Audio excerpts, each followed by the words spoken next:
Youth వచ్చిండ్రు అందరికీ కూడా పేరు పేరున నమస్కారం.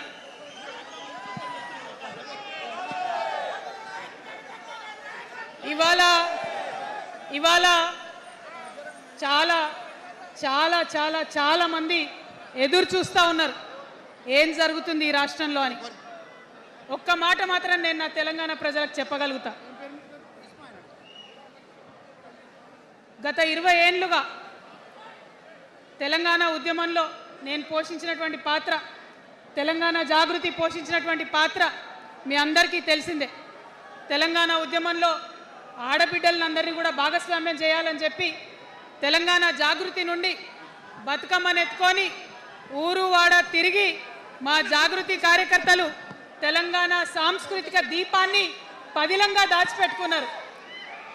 మరి వారు దాచినటువంటి ఆ దీపం ఆనాడు చాలా చీకటిలో కాలరాత్రిలో కూడా ఒక కాగడాలాగా తెలంగాణ ఉద్యమకారులకు వెలుగునిచ్చింది. మా సింగరేణి గని కార్మికుల చేతిలో కందిలైంది. మొత్తం తెలంగాణ సమాజానికి కూడా ఒక కాంతి రేఖ అయింది.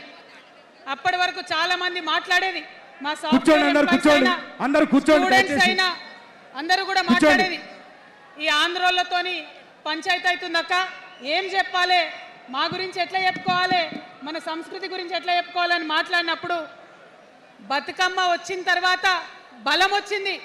బతుకమ్మ పాట వచ్చిన తర్వాత ఇది మా సంస్కృతి, ఇది మా పండుగ, ఇగో గిది తెలంగాణ అని ఎత్తిన ప్రతి బతుకమ్మలో కూడా జై తెలంగాణ జెండా పెట్టి మా ఆడబిడ్డలందరూ కూడా బతుకమ్మ అంటే ఏందో ప్రపంచానికి పునఃపరిచయం చేసుకోవడం జరిగింది.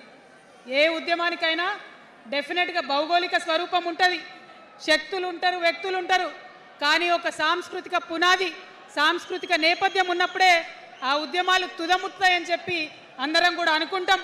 తెలంగాణ ఉద్యమానికి బలమైనటువంటి సాంస్కృతిక పునాదినిచ్చి ఆడబిడ్డలందరినీ ఉద్యమంలో జత చేసినటువంటి ఘనత ఇక్కడ ఉండేటటువంటి జాగృతి కార్యకర్తలదేనని నేను ఇవాళ సగర్వంగా ప్రకటిస్తూ ఉన్నాను.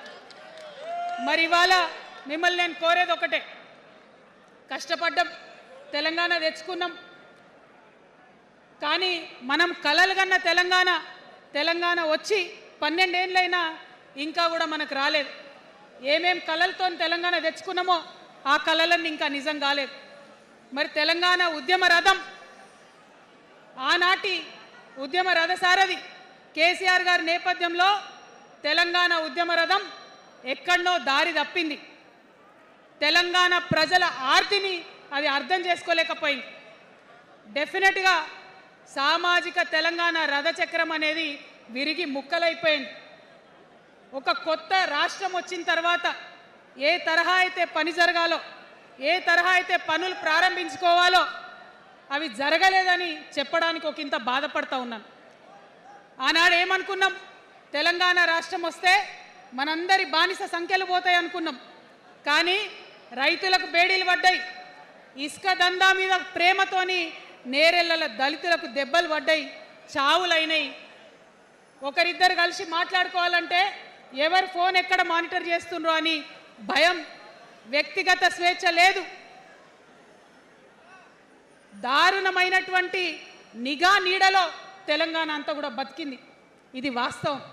మనం అనుకున్న కలల తెలంగాణ రాలేదన్నది ముమ్మాటికి వాస్తవం. మరి అటువంటి సందర్భంలో నేను ఇవాళ మీ అందరికి ఒక మాట చెప్పాలి. ఆనాడు పరిపాలించిన కుటుంబంలో నేను కూడా ఒక భాగం. ఆనాడు పరిపాలించిన కుటుంబంలో ఒక భాగమైనందుకు కొన్ని విషయాలకు నేను సిగ్గుపడతా ఉన్నాను. తెలంగాణ ప్రజల్ని క్షమించమని కూడా కోరుతా ఉన్నాను. కానీ తెలంగాణ సాధించినందుకు మాత్రం చాలా గర్వపడుతున్నాను. నా జన్మ ధన్యమైందని చెప్పి భావిస్తూ ఉన్నాను. మరి అనేకమైనటువంటి తప్పులు జరిగినాయి, అనేకమైనటువంటి నేరాలు జరిగినాయి, అనుకున్నటువంటి తెలంగాణ సాధించుకోలేదు. మరి ఆ తప్పులో ఎక్కడో ఒక దగ్గర నాకు భాగం ఉందని చెప్తున్నప్పుడు మరి కేవలం క్షమాపణ చెప్తే సరిపోతుందా? ఏ తెలంగాణ అయితే కావాలనుకున్నామో, ఏ సామాజిక న్యాయ తెలంగాణ అయితే రావాలని అనుకుంటున్నామో దానికోసం నడుం బిగించి కష్టపడి పని చేయాల్సిన అవసరం కూడా ఉంది. మరి ఇవాళ పని చేయడం కోసమే తెలంగాణ రాష్ట్ర సేన ఇవాళ తెలంగాణ ప్రజల ముందుకు వచ్చింది. రేపటి నుంచి మీరు చూస్తారు మా పని ఎట్లుంటుందో, మా పనితీరు ఎట్లుంటుందో. ఎందుకంటే ఏ పోరాటం చేయాలన్నా, ఏ ప్రజలకు మంచి చేయాలన్నా కేవలం కొట్లాడితే సరిపోదు, దానికి రాజకీయ అధికారం కూడా ఉండాలి. రాజకీయ అధికారం తోడైనప్పుడే ప్రజలకు చేయాలనుకున్న మంచి చేయగలుగుతాం. అందుకే ఇవాళ పార్టీ పెట్టేది. అదర్వైజ్ గత 11 నెలల నుంచి తెలంగాణ జాగృతి చేస్తున్న పోరాటాలు మీరు చూస్తున్నారు. ఎన్ని పోరాటాలు తీసుకున్నాం, ఎన్ని రకాలుగా సక్సెస్ సాధించడం మీరు చూసిండ్రు. కానీ ఉట్టి పోరాటాలు సరిపోవు, ఖచ్చితంగా రాజకీయ అధికారం ఉండాలి. దానికోసమే ఇవాళ తెలంగాణ రాష్ట్ర సేన మీ ముందుకు వచ్చిందని చెప్పి నేను సగర్వంగా ప్రకటిస్తూ ఉన్నాను. మరి ఈ పొలిటికల్ పార్టీ ఏదైతే తెలంగాణ ప్రజల కోసం వచ్చిందో అది టెక్నికల్గా అధికారం తెచ్చుకోవడానికి, ఎన్నికల్లో పాల్గొనడానికి డెఫినెట్గా బాగుంటుంది. కానీ దానికి ఒక ఆత్మ ఉండాలి, దానికి ఒక నేపథ్యం ఉండాలి. ఇవాళ బీఆర్ఎస్తో అదే కదా ప్రాబ్లం.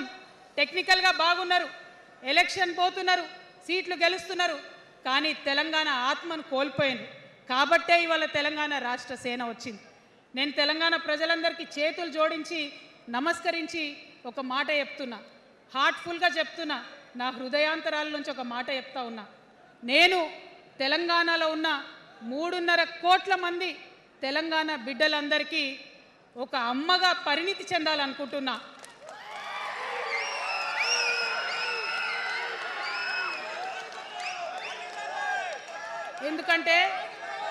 ఎందుకంటే ఒక అమ్మతనంతో పరిపాలన జరిగినప్పుడే బిడ్డలకి ఏదైనా కష్టం వస్తే అమ్మ హృదయం బద్దలవుతుంది. అటువంటి దుఃఖంతో పరిపాలన జరిగినప్పుడే, అటువంటి సంవేదనతో పరిపాలన జరిగినప్పుడే, అటువంటి ఆర్తితో పరిపాలన జరిగినప్పుడే రాష్ట్రం ముందుకు పోతుంది, రాష్ట్రంలో ఉన్న ప్రజల కష్టాలు తీరుతాయి. ఇవాళ ఎన్నిసార్లు ఎన్ని రకాలుగా ఆలోచన చేసినా మన తెలంగాణ రాష్ట్రంలో అనేక రోజుల నుంచి, అనేక సంవత్సరాల నుంచి ఒక భూస్వామ్య వ్యవస్థ నడిచింది. మనకు తెలుసు, అనేక రకాల పోరాటాలు వచ్చినాయి. సమానత్వం కోసం ప్రయత్నం చేసినాం, పోరాడుతూనే ఉన్నాం. అది రైతాంగ సాయుధ పోరాటం కావచ్చు, ముల్కీ ఉద్యమం 1952 కావచ్చు, 1969లో తెలంగాణ ఉద్యమం కావచ్చు, తర్వాత వచ్చినటువంటి నక్సలైట్ ఉద్యమం కావచ్చు, అనేక సామాజిక ఉద్యమాలు, ఎందరో మంది మహానుభావులు, ప్రొఫెసర్ జయశంకర్ గారి దగ్గర నుంచి మొదలు పెడితే చాక లైలమ్మ గారు, దొడ్డి కొమరయ్య గారు, ఆరుట్ల కమలాదేవి గారు, రావి నారాయణ రెడ్డి గారు, సురవరం ప్రతాప్ రెడ్డి గారు, దాశరథి గారు, కాళోజీ గారు, నక్సలైట్ ఉద్యమంలో గద్దరన్న గారు, గణపతి గారు, మారోజు వీరన్న గారు, సాంబశివుడు గారు, ఇట్లా అనేక మంది పోరాటం చేస్తే అంతో ఇంతో సమానత్వం ఇప్పుడు వచ్చింది. మలిదశ తెలంగాణ ఉద్యమంలో కేసీఆర్ గారు, అట్లానే ప్రాణాలు ఇచ్చినటువంటి ఇషాన్ రెడ్డి గారు, యాదయ్య కావచ్చు, సువర్ణ కావచ్చు, అనేక మంది కొట్లాడితేనే ఇవాళ తెలంగాణ రాష్ట్రం వచ్చింది. వీరికన్నా ముందు మరి మీ అందరికీ తెలుసు, సమ్మక్క సారలమ్మ దగ్గర నుంచి మన దగ్గర సామాజిక ఉద్యమాలు నడిచినాయి.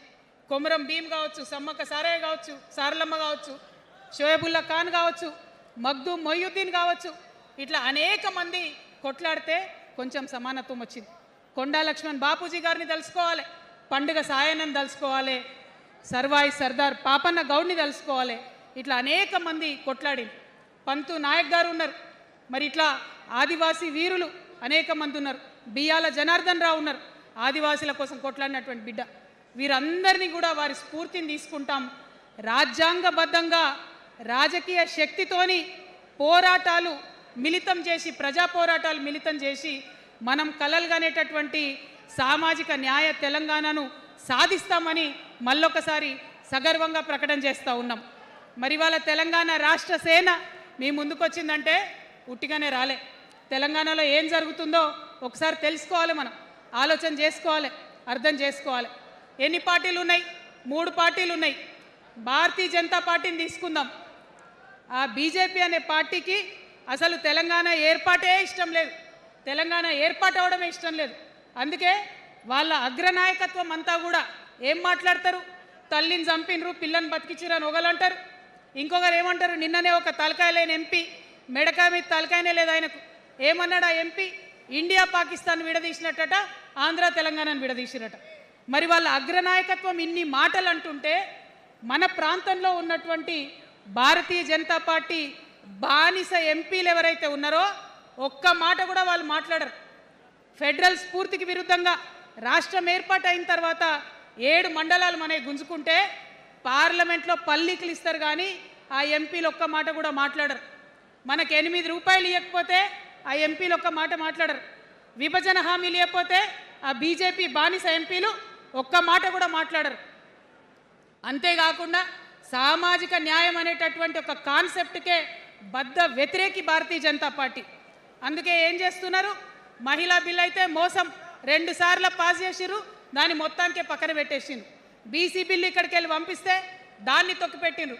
కులగణన వేస్తామన్నారు, దాన్ని తొక్కిపెట్టిండ్రు. అత్యంత పేదవాళ్లకు సమాజంలో 2 బుక్కల అన్నం పెట్టేటటువంటి ఉపాధి హామీ పథకం ఉంటే కూడా దాన్ని కూడా మొత్తానికి బంద్ చేసి పెట్టిండ్రు. అయినా కూడా ఈ బీజేపీ బానిస ఎంపీలు ఒక్క మాట కూడా మాట్లాడరు, కనీసం పెదవులు తెరవరు. నేను ఇవాళ బీజేపీ ఎంపీలను డిమాండ్ చేస్తున్నా, సవాల్ చేస్తా ఉన్నా, మీరు తెలంగాణ తల్లి బిడ్డలైతే కనీసం భద్రాచలం దగ్గర ఒక 5 గ్రామాలు ఉన్నాయా, ఆంధ్రాలకు పోయినాయి. అవి పోతే మన రాముడి గుడి మునిగిపోతుంది. పోలవరం నిండితే భద్రాచలం మొత్తం కూడా నీళ్ళు వచ్చేటటువంటి పరిస్థితి ఉన్నది. మీకేమన్నా సిగ్గు ఎగ్గు ఉంటే తెలంగాణ తల్లి బిడ్డలైతే 8 మంది బీజేపీ తెలంగాణ ఎంపీలను ఛాలెంజ్ చేసి అడుగుతా ఉన్నా, ఆ 5 గ్రామాలను మీరు వాపస్ తెలంగాణకు పట్టుకరండి. మేం మాట్లాడినాం, జాగృతి నుండి మాట్లాడినాం, ఆంధ్ర వారికి లేఖ రాసినాం, కేంద్రానికి లేఖ రాసినాం. మరి మీరేం చేస్తున్నారయ్యా? రాముడి గుడి ఇక్కడ భద్రాచలం రాముడు కాదా? ఆయన గుడి మునిగిపోయినా మీరు మాట్లాడరా? నేను సవాల్ చేస్తా ఉన్నా భారతీయ జనతా పార్టీ ఎంపీలకు, ఖచ్చితంగా మీరు 5 గ్రామాలను తెలంగాణకు తీసుకురావాలి. ఇక బీఆర్ఎస్ పార్టీ ఉంది, ఇంకో పార్టీ. ఏముంది ఆ పార్టీలో? మొట్టమొదటి ప్రభుత్వం వచ్చింది, తొట్టతల్లి ముఖ్యమంత్రి గారు అయినరు. మంచి సాలు తీయాల్సి ఉండే, అది సామాజిక న్యాయానికి కావచ్చు, ఒక ప్రణాళిక కావచ్చు. 3 ముఖ్యమైన అంశాలతో తెలంగాణ తెచ్చుకున్నాం: నీళ్లు, నిధులు, నియామకాలు. ఏం చేసింది బీఆర్ఎస్ పార్టీ? నీళ్ల కోసం 10 సంవత్సరాలలో 1,89,000 కోట్ల రూపాయలు ఖర్చు పెట్టింది. 1,89,000 కోట్ల రూపాయలు ఖర్చు పెట్టి ఎన్ని ఎకరాలకు నీళ్ళు ఇచ్చిందంటే 14 లక్షల ఎకరాలకు నీళ్ళు ఇచ్చింది. అందులో 2 పెద్ద ప్రాజెక్టులు, ఒకటి పాలమూరు, ఇంకోటి కాళేశ్వరం. ఆ రెండిటికి కలిపి 1,21,000 రూపాయలు ఖర్చు పెట్టింది. ఎన్నిటికి నీళ్ళు ఇచ్చిరాయా? ఎన్ని ఎకరాలకంటే 1,00,000 ఎకరాలకు నీళ్ళు ఇచ్చింది. ఈ మాట బాధతో చెప్తున్నా. నేను కూడా బీఆర్ఎస్ అప్పుడున్న టీఆర్ఎస్కి నేను కూడా నా రక్తాన్ని, నా చెమటని, నా సమయాన్ని కుటుంబంతో పిల్లలతో గడపాల్సిన టైంలో టీఆర్ఎస్ పార్టీ బలోపేతానికి పనిచేసిన వ్యక్తినే నేను కూడా. ఆనాటి కేసీఆర్ వేరు, ఇప్పటి కేసీఆర్ వేరు. ఆనాటి కేసీఆర్కి తెలంగాణలో చేనేత కార్మికులు చచ్చిపోతుంటే భిక్షాటన చేసిన కేసీఆర్ ఆనాటి కేసీఆర్. ఇయాలటి కేసీఆర్ మారిన మనిషి, మనిషి, మన మనిషి కాదు. ఏమైంది ఇయాలటి కేసీఆర్కి? హైడ్రాల ఇల్లు కూలిపోతుంటే అరుస్తున్నారు, అన్నా ఎక్కడున్నావు రా, వచ్చిండ్రా? రాలే. వెలుగుమట్లలో ఇల్లు కూలితే వచ్చిండ్రా? రైతులకు వర్ష బీభత్సమయ్యి మొత్తం పొలాలు మునిగిపోతే వచ్చిండ్రా? చేవెళ్ళ దగ్గర బస్ యాక్సిడెంట్ అయితే వచ్చిండ్రా? ఎక్కడ చిన్న కష్టం వచ్చినా ప్రజలకు ఆ సారు రారు, ఆ సారు రారు. ఎందుకంటే ఆయన మారిన మనిషి, మనిషి, గుంటనెక్కల తోడేళ్ల చేతిలో ఖైదీ అయినటువంటి మనిషి, మన మనిషి కాదు. బాధతో, దుఃఖంతో, ఆవేదనతో చెప్తున్న మాట, సంతోషంతో చెప్తలేని ఈ మాట నేను. అట్లాంటి కేసీఆర్ ఎట్లా ఉండే ఒకప్పుడు? అదే ఆర్డీఎస్ అంతా పాదయాత్ర చేసి నా తెలంగాణకు నీళ్లు కావాలని అడిగినారు. ఇవాళ మరి 10 ఏళ్ళ అధికారం ఉంటే పాలమూరు రంగారెడ్డి ప్రాజెక్టు కోసం 10 ఏళ్లలో ముందుకు పోతలేదంటే, ఎవరన్నా తెలంగాణ పట్ల ప్రేమ ఉంటే, పాలమూరు పట్ల ప్రేమ ఉంటే, కృష్ణా నీళ్లు వాడుకోవాలంటే మన కేసీఆర్ అయ్యుంటే ఆ పాలమూరు రంగారెడ్డి ప్రాజెక్ట్ కాడ కుర్చేసుకొని అది కట్టిస్తుండే. ఏం చేసినారు మారిన కేసీఆర్ గారు? పంజాబ్ పోయినరు, గుజరాత్ పోయినరు, బీహార్ పోయినరు. మేము మొత్తం రాష్ట్రంలో పీక్ కట్టలు కట్టాం, నేషనల్ పార్టీ పెడతామని పోయినరు తప్పితే తెలంగాణ ప్రజలను పట్టించుకోలేదు. పట్టించుకుని ఉంటే, కేంద్రంతో గొడవ పెట్టుకోకుండా ఉంటే ఇవాళ పాలమూరు రంగారెడ్డి పారకపోతుండేనా? నేను అడుగుతా ఉన్న స్ట్రేట్గా. ఇన్ని రోజులు నేను ఎన్ని మాటలు మాట్లాడినా బీఆర్ఎస్ పార్టీ నాయకులు ఒక్కరు కూడా బయటకు వస్తలేరు, సమాధానం చెప్తలేరు. దీనికి మీరు సమాధానం చెప్పకపోతే ప్రజలే మిమ్మల్ని బయటకు లాగి సమాధానం చెప్పేటట్టు చేస్తారని కూడా ఈ సందర్భంగా నేను తెలియజేస్తా ఉన్నా. ఒకటే మాట అడుగుతున్నా, మన కేసీఆర్ అయి ఉంటే ఆనాడు తెలంగాణ బిడ్డలు కష్టపడితే బయటకు వచ్చి నా బిడ్డలకు ఇబ్బంది అవుతుందని కొట్లాడిన వ్యక్తి, సింగరేణి గనిలో ఒక కార్మికుడు చనిపోతే అక్కడి దాకా పోయి చూసి వచ్చినటువంటి వ్యక్తి, మరి తెలంగాణ వచ్చినాక ఏమైందా ప్రేమ? అధికారం ముందు మమకారం తగ్గిపోయిందా? ఏం జరిగిందని నేను అడుగుతా ఉన్నా. ఎందుకు ఈ మాట చెప్తా ఉన్నా అంటే, ప్రేమ నాకు కూడా ఉంది. నాకు తండ్రి కావచ్చు, అది వేరే విషయం. కానీ ఒక రాజకీయ నాయకుడిగా వారు ఈ మధ్య రాజకీయ పరిణితి కోల్పోయి మాట్లాడుతూ ఉన్నారు. కేటీఆర్ గారు మాట్లాడిందంటే ఓకే అనుకోవచ్చు, ఆయనకు పెద్ద తెలియదు పాపం. కానీ కేసీఆర్ గారు అనే మాట ఏంటంటే, ప్రజలు తప్పు చేసిండ్రు. ఓకే, ఒక సెకండ్ నేను ఒప్పుకొని దాన్ని, ఒక సెకండ్ అనుకుందాం. ప్రజలు తప్పు చేస్తే నేను ఒక తల్లిగా అడుగుతున్నా, నేను నా కొడుకో మాట చెప్తా, వాడు వినలేదనుకో, కింద పడ్డాడు అనుకో, ఇడిచిపెడతానా? దగ్గర తీసుకొని మంది అనా? ఓకే, ప్రజలు తప్పు చేసిర్రు అనుకోండి, మీకు అధికారం ఇవ్వలేదు అనుకోండి, ఒక కర్కోటకుడి పాలన నడుస్తుంది అలా తెలంగాణలో. ఇబ్బంది పడుతున్నారు ప్రజలు, గోసపడుతున్నారు, ఏడుస్తున్నారు. ఇండ్లు అన్నీ ఉండి ఇండ్లు గూలగొడుతుంటే, అర్ధరాత్రి ఇంటి మీదకి వచ్చి ఇండ్లు గూలగొడుతుంటే ఆదుకోవాల్సిన అమ్మలాంటి మన పాత కేసీఆర్ ఏడి? ఎక్కడున్నాడు? ఇది మనం అడగాల్సింది. అందుకోసమే నేను ఈ నిర్ణయం తీసుకున్నది. నన్ను పార్టీలోంచి బయటకేస్తే నేను వెంటనే పార్టీ పెట్టలే. ఆనాడు కూడా చెప్పినా, నేను ఆలోచన చేస్తున్నా, మారతారేమో అని చూసిన, పదే వేచి చూసిన. ఇవాళ నన్ను పార్టీలోకి వెళ్ళి సస్పెండ్ చేసి 10 నెలలైంది. నాకు నిజంగా మంచిగానే అయింది. ఎందుకు తెలుసా? ఆనాడు ఉద్యమకారులను ఇబ్బంది పెడుతుంటే నేను ఇంకా గట్టిగా మాట్లాడలేదు. ఆనాడు మీకు జరిగింది, ఇవాళ నాకు జరిగింది. కొత్త ఏం లేదు. కేసీఆర్ కోసం, టీఆర్ఎస్ పార్టీ కోసం, ఆనాడు తెలంగాణ ఉద్యమం కోసం ఇండ్లు అమ్ముకొని, భూములు అమ్ముకొని, ప్రతి ఊర్లో టీఆర్ఎస్ కండువా వేసుకొని పోరాటం చేసినటువంటి కార్యకర్తలు ఎక్కడున్నారు ఇవాళ? ఒక్క గుళ్ళ మెంబర్ ఇయర్ రాలేదా? ఒక్క గుడి చైర్మన్ ఇయర్ రాలేదా? తెలంగాణను వ్యతిరేకించి ఉద్యమాన్ని తొక్కిపట్టి మన మీద లాఠీలు పెట్టి కొట్టినటువంటి వాళ్ళకి తీసుకొచ్చి ఎమ్మెల్యే సీట్లు ఇచ్చి వాళ్ళ అనుచరులు వచ్చి మిడతల దండలాగా మన కార్యకర్తల మీద పడితే, తల్లి కోడి కాపాడుకున్నట్టు పిల్లల్ని కాపాడుకోవాల్సిన మన కేసీఆర్ ఎడబోయింది. వచ్చిందా ఎవరికన్నా పదవులు? ప్రతి సంవత్సరం రాష్ట్రం మొత్తంలో పోస్టులు నింపితే 6,000 పైచీలకు నామినేటెడ్ పోస్టులు వస్తాయి తెలుసా? అంటే 10 ఏళ్ళ 2 ఏళ్ళకోసారి నామినేటెడ్ పోస్టులు వేసినా ఒక 30,000 మందికి దాదాపుగా ఏదో ఒక గౌరవం. ఏం కావాలి మనకు ఉద్యమకారులకు చెప్పండి? ఏం కావాలి? కండువా వేసుకొని పిచ్చోళ్ళ లెక్క తిరిగినందుకు, మన ఇంటోళ్ళని ఇడిచిపెట్టి తిరిగినందుకు ఇంత మర్యాద కావాలి. మా సార్ నన్ను గుర్తుపట్టిండా, మా పార్టీ నన్ను గుర్తుపట్టింది, నాకేదో చిన్న పదవి ఇచ్చిరని చెప్పుకుంటే ఒక మర్యాద ఉంటుంది. వచ్చిందా మనకు ఆ మర్యాద? ఎక్కడన్నా వచ్చిందా? ఆనాడు అవహేళన చేసిర్రు, పార్టీలకు వచ్చి మళ్ళీ అవహేళన చేసిండ్రు. అంటే ఎప్పుడైతే అధికారం వచ్చిందో అప్పుడు అమ్మతనం పోయింది, ఎప్పుడైతే అధికారం వచ్చిందో అప్పుడు మమకారం పోయింది. అందుకే అంటున్నా, ఆయన మన కేసీఆర్ కాదు, మారిన కేసీఆర్, మరబొమ్మ లాంటి కేసీఆర్. కాబట్టే ఇవాళ నేను నిలబడి యుద్ధం చేస్తా ఉన్నా. ఈ గడ్డకు ఈ తెలంగాణ రాష్ట్రానికి ప్రాణాలు అడ్డం పెట్టుకొని మన ప్రజలను కాపాడాల్సినటువంటి వ్యక్తులు కావాలి, అటువంటి సైన్యం కావాలి. సైన్యం అయిదామా? సిద్ధంగా ఉన్నారా? ఎట్లయితే ఉద్యమం అప్పుడు కడుపు కట్టుకొని కాలు కట్టుకొని పనిచేసినామో ఇప్పుడు అట్లా పనిచేయాల్సినటువంటి అవసరం ఉన్నది. ఇవాళ ఒక్క పాలమూరు రంగారెడ్డి కాదు, కాళేశ్వరంలో జరిగినటువంటి అవినీతి. ఒక మాట ఆలోచించాలి. మన కేసీఆర్ అయితే ఏమన్నాడు అప్పుడు ఉద్యమంలో? నా బిడ్డ కానీ నా కొడుకు కానీ తప్పు చేస్తే తీసి పారేస్తా పార్టీలోకి వెళ్ళన్నారు. ఇవాళ నేనేం చేసిందే మీకు తెలియదా? నేనేం చేసినా కాళేశ్వరంలో అవినీతి జరిగిందన్న మాట చెప్పిన. అంటే అవినీతి జరిగిందని చెప్పిన నన్ను బయటేసి అవినీతి చేసిన పందికొక్కుల్ని పక్కన కూర్చోబెట్టుకున్నారు చూడు, అది మన కేసీఆర్ కాదు, అది మన కేసీఆర్ కాదు కాదు. ఆత్మలేని మరబొమ్మ ఇప్పుడున్న కేసీఆర్, మన కేసీఆర్ కాదు.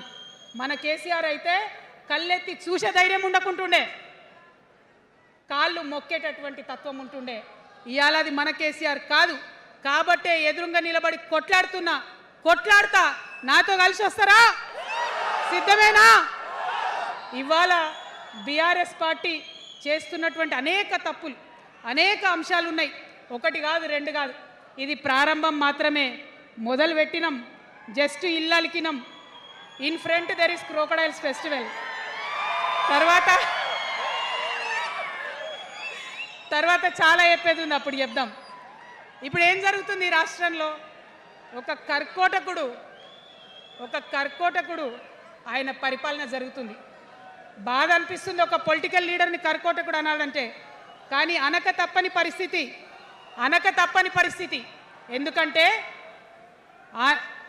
ఎందుకంటే మొన్న ఖమ్మంలో వెలుగుమట్లలో అన్ని పర్మిషన్స్ ఉన్నాయి, అన్ని కాయిదాలు ఉన్నాయి. అర్ధరాత్రి పోయి ఇల్లు కూలగొడితే ఒక నిండు గర్భిణి టెన్షన్తోని అబార్షన్ అయిపోతే ఆ తండ్రి ఏడ్చిన ఏడ్పులు, ఆ తండ్రి రోదన ఇంకా కూడా ఈ చెవులకు వినబడుతుంది. కాబట్టి ఇప్పుడున్న సీఎంని కర్కోటకుడనే అంట, హిట్లర్ అనే అంట.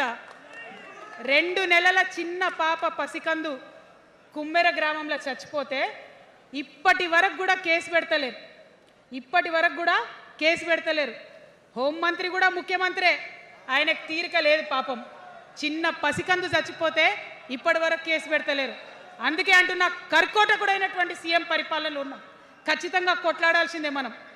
మనం ఏదైతే గురుకులాలు ఉన్నాయో వాటిలో విషం పెట్టి పిల్లల్ని చంపుతా ఉన్నారు. అయినా సరే విద్యాశాఖ మంత్రిగా ఉన్న సీఎం మాట్లాడతలేడు. అందుకే కర్కోటకుడు అంటా ఉన్నాం, అందుకే హిట్లర్ అంటా ఉన్నాం.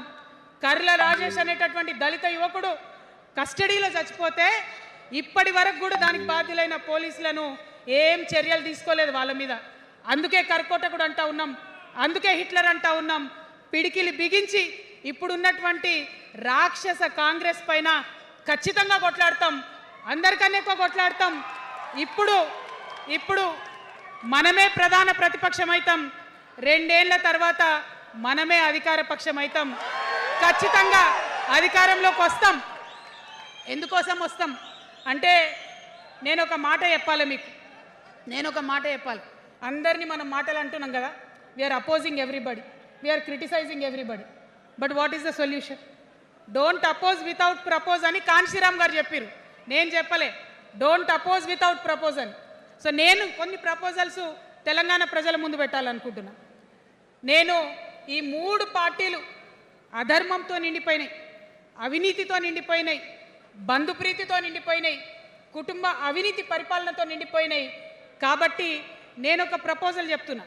ఈ 3 పార్టీల మీద ఆనాడు భగవంతుడు శ్రీకృష్ణుడు చెప్పినట్టు పాంచజన్యం, ఆయన శంఖం పేరు, యుద్ధంకి ముందు పాంచజన్యం ఎట్లయితే పూరిస్తారో మనం కూడా పాంచజన్యం పూరిద్దాం.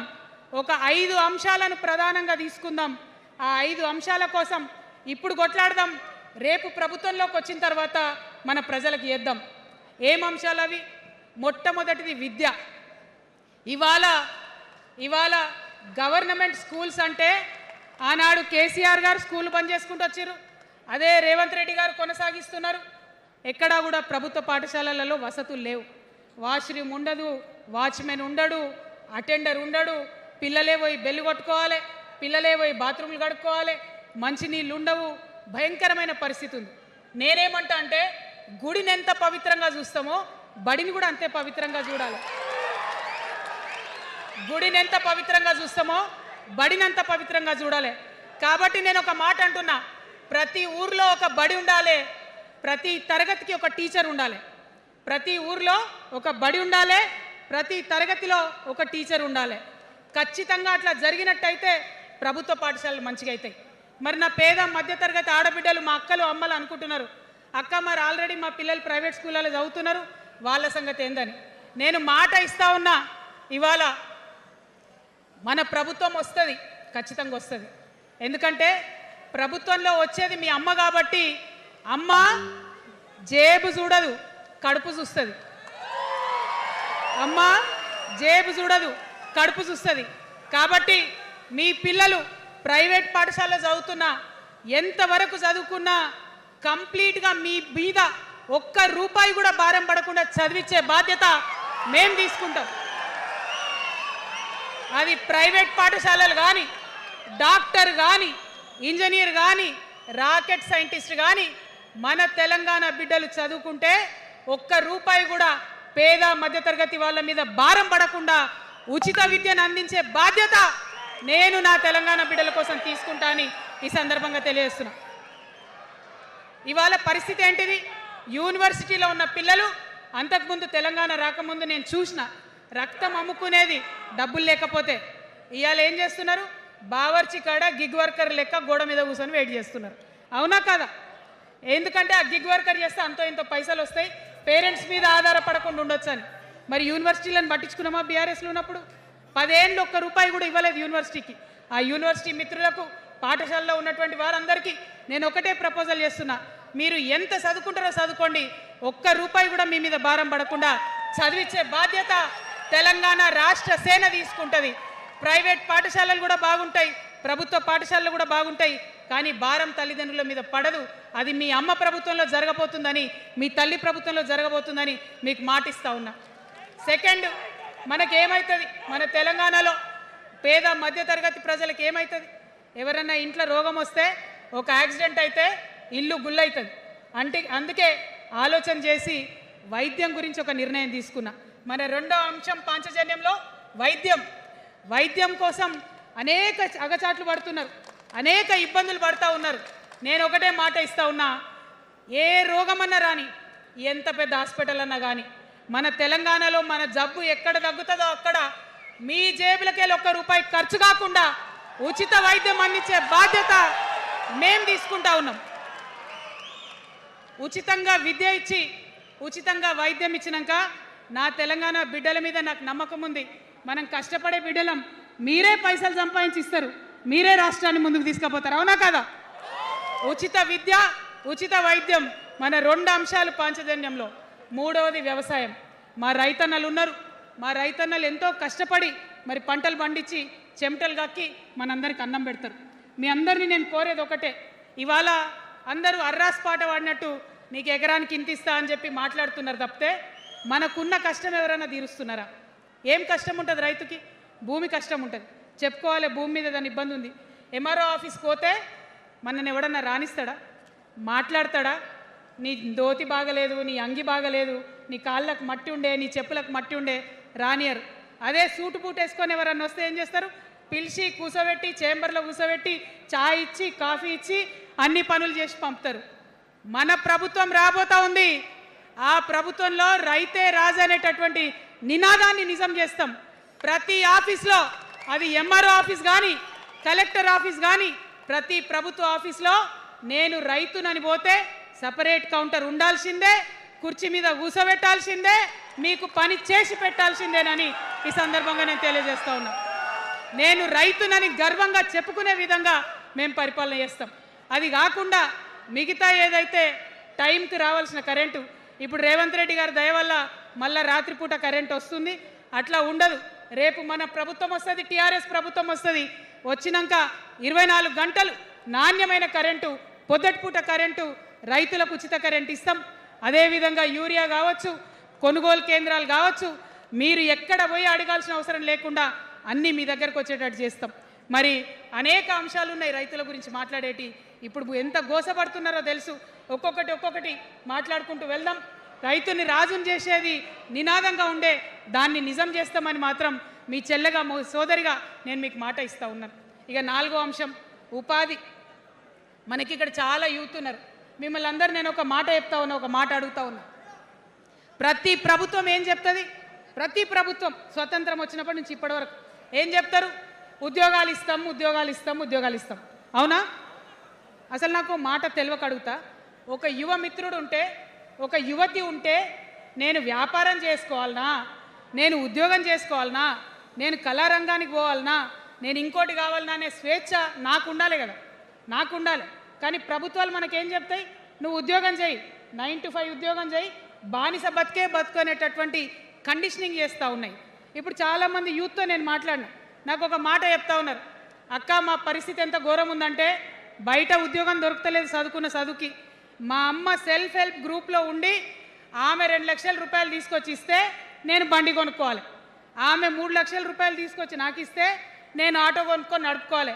వయసు వచ్చిన కొడుకుని, వయసు వచ్చిన బిడ్డని తల్లి దగ్గర చేయి జాపాలంటే నామోష్ అనిపిస్తుంది అక్క అని అనేక మంది చెప్పారు. అందుకే నేను చెప్తా ఉన్నా, ఉపాధి అంటే కేవలం ఉద్యోగం కాదు. ఉపాధి అంటే మన ప్రభుత్వంలో రేపు రాబోయేటటువంటి మీ అమ్మ ప్రభుత్వంలో 2 లక్షల రూపాయల నుంచి మొదలు పెడితే 20 కోట్ల రూపాయలకు కూడా మనము మీ వ్యాపారానికి సంబంధించిన ఐడియాతో మీరు వస్తే బ్యాంకులతో సంబంధం లేకుండా నా యువతులను నమ్మి ఆ లోన్ డైరెక్ట్గా మీకు ఇవ్వడం జరుగుతుంది. ఎందుకోసం ఈ మాట చెప్తా ఉన్నా అంటే మన తెలంగాణ బిడ్డలకు మంచి సృజనాత్మకత ఉంది, ఆలోచించే శక్తి ఉంది, కష్టపడే తత్వం ఉంది. ఇవన్నీ కూడా మంచి వ్యాపారవేత్తలకు ఉండేటటువంటి లక్షణాలు. కానీ వచ్చినటువంటి ఏ ప్రభుత్వాలు కూడా మనకు చేయూతనియ్యలే. ఖచ్చితంగా నా యూత్ని నేను నమ్మాలనుకుంటున్నా, నా యూత్కి నేను డబ్బులు ఇవ్వాలనుకుంటున్నా. వాళ్ళ చేతిలో డబ్బులు పెట్టి వాళ్ళు ఇంకెంత సంపాదన నా తెలంగాణ రాష్ట్రానికి ఇస్తారో చూడాలని నేను అనుకుంటున్నా. యూత్ ఎంపవర్మెంట్ గ్రూప్స్ తయారు చేస్తాం. 2 lakhs to 20 crores వరకు డైరెక్ట్గా గవర్నమెంటే ఉండి మీకు లోన్స్ ఇస్తాం. మరి ఉద్యోగం చేయాలనుకునే యూత్ ఉంటే నేను ఒక శుభవార్త చెప్తా ఉన్నా. బాగా లెక్క పెట్టినాం, మీకు తెలుసు నేను ఏది స్టడీ చేయకుండా చెప్ప, ఆగమాగం మీద అసలే చెప్ప. నేను స్టడీ చేసిన దానికి ఏంటంటే ఎవరైతే ఉద్యోగం చేయాలనే యూత్ ఉంటారో వాళ్ళకి మొదటి సంవత్సరమే మన గవర్నమెంట్ వచ్చినాక 4 లక్షల ఉద్యోగాలు ఒకటేసారి సింగిల్ నోటిఫికేషన్తోని ఇచ్చి తీర్థం. ఇది నా మాట. నేను మళ్ళీ మీకు ఎందుకు చెప్తా ఉన్నా ఈ మాట అంటే, నేను తల్లిని, నేను జేబు చూడా, ఎంత ఖర్చు అవుతుంది, ఎంత జీతం అవుతుంది చూడా. నా కొడుకు కడుపులో ఉన్న బాధను, వాడి ఆత్మగౌరవాన్ని, నా బిడ్డ బాధను, ఆమె చదువుకున్న చదువుకి రావాల్సిన ఉద్యోగాన్ని దాన్నే చూస్తా. కాబట్టి మొదటి సంవత్సరమే 4 లక్షల ఉద్యోగాలు ఇస్తాం. మరి మన ఉద్యమకారులు ఇంతమంది వాళ్ళ వయసుని, వాళ్ళ యవ్వనాన్ని, వాళ్ళు సంపాదించుకునేటటువంటి మొత్తం వయసును కూడా ఉద్యమానికి దారపోసిరు. కాబట్టి నేను ఉద్యమకారుల కోసం ప్రత్యేకించి జూన్ 2, 2014 వరకు కట్ ఆఫ్ డేట్ పెట్టుకొని ఆనాటి ఉద్యమకారులకి 1 లక్ష ఉద్యోగాలు, సూపర్ న్యూమరరీ జాబ్స్ క్రియేట్ చేయబోతా ఉన్నామని కూడా ఈ సందర్భంగా తెలియజేస్తున్నా. అంటే ఇవన్నీ తెలంగాణ ఉద్యమంలో, తెలంగాణ రాష్ట్ర సాధనలో మీరు చేసిన ప్రయత్నానికి, మీ రుణం తీర్చుకోవడానికి నేను చేస్తున్న ఈ ప్రయత్నం అని చెప్పి ఈ సందర్భంగా తెలియజేస్తా ఉన్నా. మరిగా మన పాంచజన్యంలో 5వ అంశం, ఆఖరి అంశం, అతి ముఖ్యమైనటువంటి అంశం సామాజిక న్యాయం. సామాజిక న్యాయ తెలంగాణ సాధించాల్సిందే. మన ఎస్సీ మిత్రులకు, ఎస్టీ మిత్రులకు, అగ్రవర్ణాల్లో ఉన్నటువంటి పేదవారికి, బీసీలకు అందరికీ న్యాయం జరగాలి. మా మైనారిటీ సోదరులు, మా ముస్లిమ్స్ కావచ్చు, క్రిస్టియన్స్ కావచ్చు, సిక్కులు కావచ్చు, అందరికీ కూడా న్యాయం జరగాలి. మరి బీఆర్ఎస్లో మనం చూసినాం, ముస్లిమ్స్ కోసం थोड़ी देर उर्दू में बात करके, आपसे मीठी मीठी बातें बोल के, सोपत करके देखो सोना घिसके देखो बोले. आप 2 बार सोपत कर लिए, तालीम का एक छोटा सा रोशनी आपको दिखाए, लेकिन रोजगार आपसे दूर रखे. जो 12% रिजर्वेशन का बात हुआ था उसके ऊपर कुछ भी अमलावरी नहीं हुआ. और जो माइनॉरिटी फाइनेंस कॉरपोरेशन का पहले लोन मिलते थे, 10 साल के बीआरएस में कितने लोन मिले, अब 2 साल के कांग्रेस में कितने लोन मिले, आप एक बार देख लो. सारे लोग बस बातें ही बोल रहे हैं लेकिन काम कोई नहीं कर रहा है. आपकी बेटी हूँ मैं, ये धरती का कर्ज उतारने के लिए नया पॉलिटिकल पार्टी आपके सामने लेके आई हूँ. आपसे मैं गुजारिश करती हूँ मेरे साथ चलिए. जो बदलाव आपके ज़िंदगी में आएगा ज़रूर आपको बदलाव दिखेगा. पहले जैसा नहीं होगा. बिल्कुल अलग सा एक स्ट्रैटेजी बना रहे हैं, अलग से आपके रेस्पेक्ट के लिए हमारी सोच है. हम मिलेंगे, बात करेंगे. మరి అందరికన్నా ఎక్కువ మా ఆడబిడ్డలంటే నాకు ప్రాణం. మా ఆడబిడ్డల కోసం ప్రత్యేకంగా నేను ఒకటే మాట చెప్తున్నా, మనం ఎక్కడ ఉన్నా, ఏ వయసులో ఉన్నా మనకు భయం అవుతుంటుంది ఎక్కడికైనా పోవాలంటే. మన భద్రత మీద మనకు ఆలోచన ఉంటుంది, ఖచ్చితంగా ప్రధానమైన అంశంగా తీసుకుంటాం. అదేవిధంగా ఇప్పుడు చదువుకుంటున్నటువంటి ఆడపిల్లలు, వారి ఉద్యోగాల మీద ప్రయారిటీగా తీసుకుంటాం. వారి వ్యాపారవేత్తలుగా తీర్చిదిద్దడానికి ఖచ్చితంగా ప్రయత్నం చేస్తాం. ఇప్పుడు సెల్ఫ్ హెల్ప్ గ్రూప్స్లో ఏదైతే వడ్డీ లేని రుణాలు ఇస్తున్నారో అట్లా కాకుండా ప్రాపర్గా గ్రాంట్స్ ఇచ్చేటట్టుగా ప్రయత్నం చేస్తాం. చిరు ఉద్యోగులు, కాంట్రాక్ట్ ఉద్యోగులు ఎవరైతే ఉన్నారో, ఎవరైతే విస్మరించబడ్డారో వారందరినీ కూడా కళ్ళలో పెట్టి కాపాడుకుంటాం. ఇవాళ ప్రారంభం మాత్రమే, అనేక అంశాలు చెప్పుకున్నాం. కానీ ఖచ్చితంగా పాంచజన్య శంఖం పూరిస్తాం. అవతలి వాడు మనవాడైనా సరే, అధర్మం వైపు వాడుంటే వాళ్ళ మీదైనా సరే యుద్ధం చేయడానికి ఖచ్చితంగా వెనుకడుగు వేయకుండా ముందుకే వెళ్తామని తెలియజేస్తూ, మరి ఈ 3 పార్టీలు కూడా, Congress party single agenda Rahul గాంధీని ప్రధానమంత్రి చేయాలి, BRS party single agenda farm హౌస్లో పెద్దసారి ఉండాలి, చిన్నసారి సీఎం కావాలి, బీజేపీ పార్టీ సింగిల్ ఎజెండా సామాజిక న్యాయాన్ని కథం పట్టియాలి. కాబట్టి 3 పార్టీల మీద కూడా యుద్ధం చేసేది ఉన్నది. అలుపెరగని పోరాటానికి సిద్ధం కావాలని చెప్పి మొత్తం మన జాగృతి సైనికులందరినీ కూడా నేను పిలుపునిస్తా ఉన్నాను.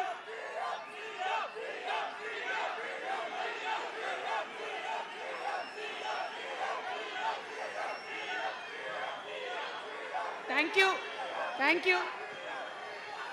జై తెలంగాణ, జై తెలంగాణ. జోహార్ తెలంగాణ విద్యార్థి అమర వీరులకు, జోహార్ తెలంగాణ విద్యార్థి అమర వీరులకు, జోహార్ తెలంగాణ అమర వీరులకు. జై తెలంగాణ, జై టిఆర్ఎస్, జై టిఆర్ఎస్, జై టిఆర్ఎస్. టిఆర్ఎస్ అంటే జిందాబాద్ అనాలి. TRS, TRS, TRS. జై తెలంగాణ, జై తెలంగాణ, జై తెలంగాణ.